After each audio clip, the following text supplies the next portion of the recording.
Hello friends, and welcome to our channel.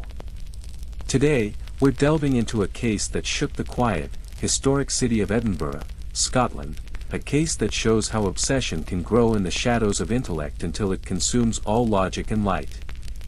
This is the story of Liam Fraser. Liam Fraser was, at 23, what many would call an old soul. Born and raised in the Leith neighbourhood of Edinburgh, he was the only child of Elspeth and Callum Fraser.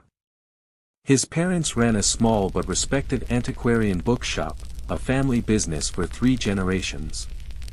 Liam grew up surrounded by the fragrance of old paper and leather bindings. He was a quiet, intensely intelligent, and deeply introverted young man. Unlike his peers, Liam had no interest in football, parties, or social media. His passion was history, specifically the history of his own city. He could recite the lineages of Scottish noble families, describe battles as if he'd witnessed them, and above all, he was obsessed with the architecture and the many hidden closes, alleys, of the Royal Mile. After earning his history degree from the University of Edinburgh, Liam surprised his parents by not wanting to join the family business. Instead, he secured a job as an assistant archivist at the National Archives of Scotland. It was a role that suited him perfectly. He spent his days in the climate-controlled silence of the basement, cataloguing 18th-century manuscripts and ancient maps. His colleagues described him as pleasant but distant, a polite young man who ate lunch alone and rarely spoke of anything but his work. His life outside the archive was just as solitary. He lived in a small, one-bedroom flat in Newtown, a place kept with immaculate, almost sterile, order. His one concession to modern life was his computer, which he used almost exclusively for historical research and participating in genealogy forums. In the autumn of 2011, however, something changed. A new colleague joined the archives team. Her name was Fiona Baird. Fiona was, in almost every way, Liam's opposite. She was 25, originally from Glasgow, and was vibrant, loud, and effusively social. She had bright red hair and a laugh that echoed in the archive's silent halls, often drawing quiet shushes from their supervisor.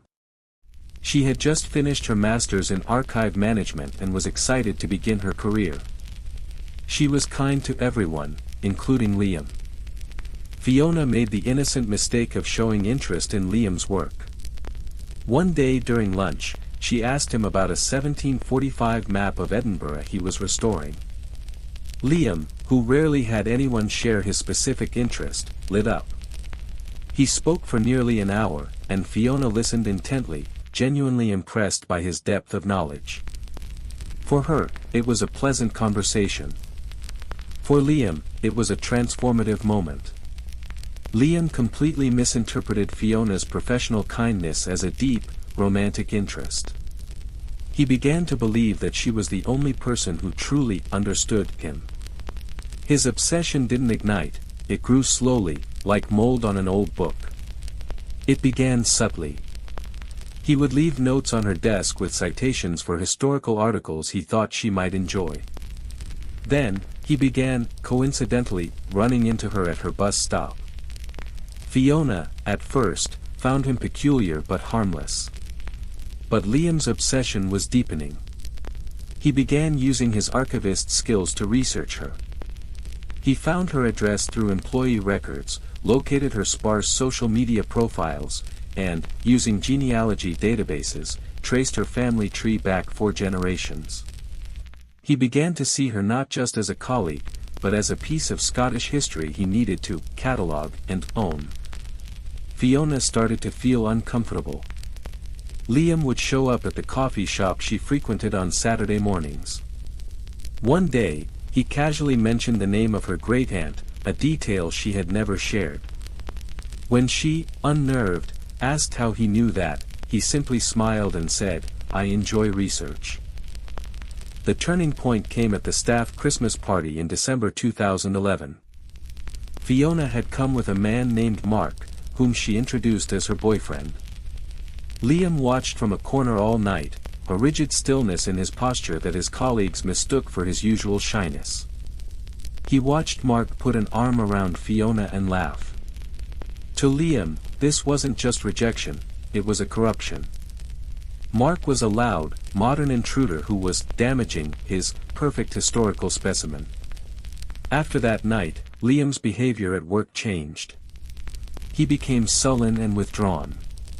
He stopped speaking to Fiona entirely. Fiona, though puzzled, was mostly relieved. She thought he had finally gotten the hint. She could not have been more wrong. Liam was now on a mission of restoration. In his warped mind, Mark was a modern stain on Fiona's life, and he needed to save her from it. He began to plan. In his journal, which police would later find, he wrote, "She doesn't belong in this loud century. She doesn't understand her own importance. I must protect her. I must archive her." January 15, 2012, was a cold, gray Sunday. Fiona had told her boyfriend, Mark, that she was going to spend a day at the National Library to do some personal research. Liam, who had managed to install tracking software on her work computer and monitor her search history, knew exactly where she would be. Fiona left the library just after 4 p.m., as the winter sun was already setting.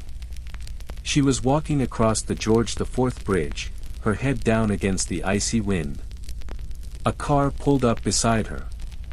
It was Liam. He looked calm, almost sad. He told her there had been an emergency at the archives, a pipe had burst in the basement, and their supervisor needed them both urgently. Fiona, her first thought being for the irreplaceable manuscripts, didn't hesitate. She got in the car. Liam did not drive toward the National Archives. Instead, he headed east, out of the city. Fiona began asking questions, her voice laced with confusion, then panic. Liam simply said, "It's all right. I'm taking you somewhere safe. A place where time can't touch you." Fiona tried the door handle. The child locks were on. She fumbled for her phone, but Liam snatched it from her hand and threw it out the window. Fiona began to scream. Liam, for the first time, lost his composure and yelled at her to be quiet, that she didn't understand what he was doing for her. Meanwhile, Mark, Fiona's boyfriend, was growing worried. She was supposed to be at his flat by 5 p.m. By 6 p.m., he was calling her phone, but it went straight to voicemail. At 7 p.m., he called Fiona's parents in Glasgow, and then he called the Edinburgh police to report her missing. Police, at first, treated the case with the typical lack of urgency for a missing adult. They suggested she might have just gone out with friends. But Mark was insistent.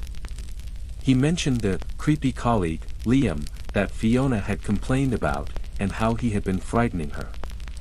Officers decided to pay a courtesy visit to Liam Fraser's flat that night. When they arrived around 9 p.m., there was no answer. The lights were out. While the police were at his door, Liam was driving down dark, rural roads in East Lothian. He had taken Fiona to a place he knew from his research, the ruins of a 15th-century castle, isolated and far from any main road. He dragged the terrified Fiona from the car and led her to a crumbling, subterranean crypt beneath the main keep. There, by the light of a lantern, he showed her what he had prepared. He had brought blankets, bottled water, canned food, and dozens of antique books from his parents' shop. He told her they would be safe here. That he would care for her, and they could live together, surrounded by history, untouched by the modern world. Fiona, realizing she was dealing with someone profoundly disturbed, tried to reason with him. She pleaded, she told him she would go back to the city with him, that she would leave Mark, anything.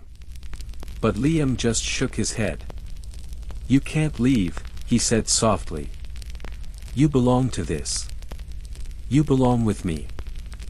When Fiona tried to make a run for it, he panicked. He hadn't planned to hurt her, but he couldn't let her go.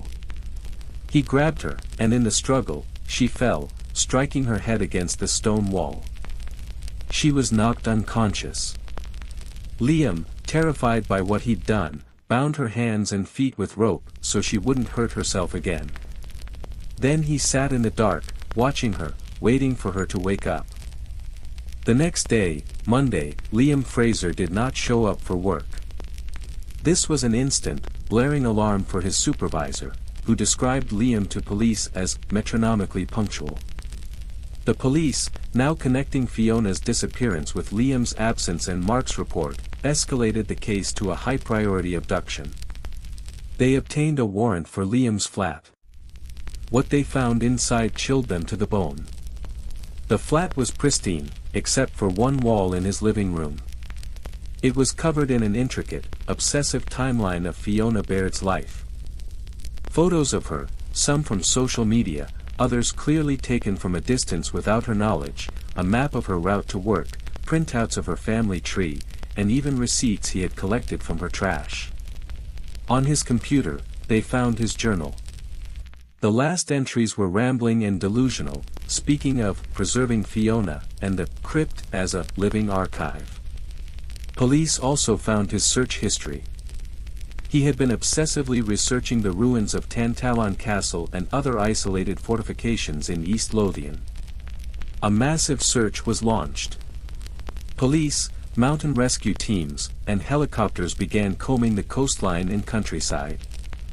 Liam's parents, devastated and utterly bewildered, made a public plea for their son to let Fiona go.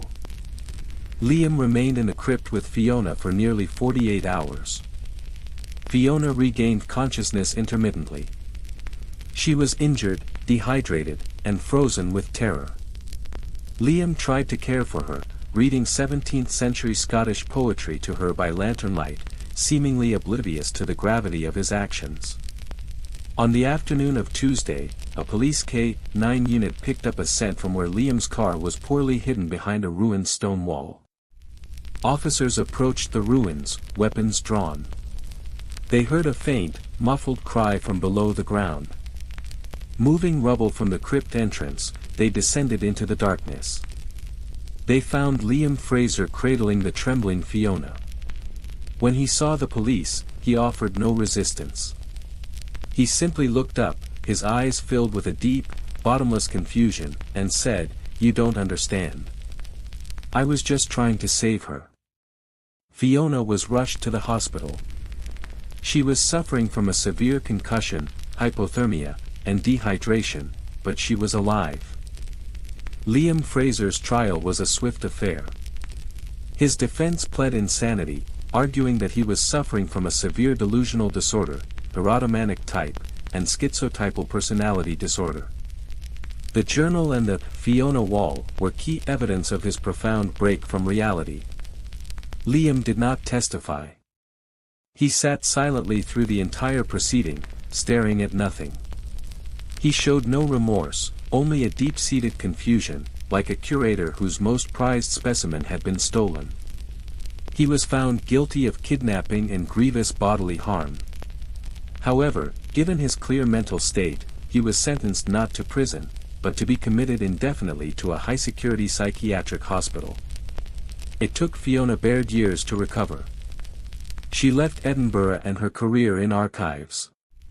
She moved abroad, unable to bear being in the city she now associated with her terror. Mark stood by her, but the relationship eventually fractured under the immense strain of the trauma. Liam's parents closed their bookshop. The shame and the grief over their son's actions, and the life he had destroyed, were too much to bear. Liam Fraser remains in a secure hospital to this day. Reports say he spends his days in the hospital library, quietly organizing the books, an archivist lost in his own catalogue of broken obsessions. The case serves as a chilling reminder that monsters don't always wield weapons. Sometimes, they wield knowledge, and the most dangerous obsession is the one that disguises itself as preservation.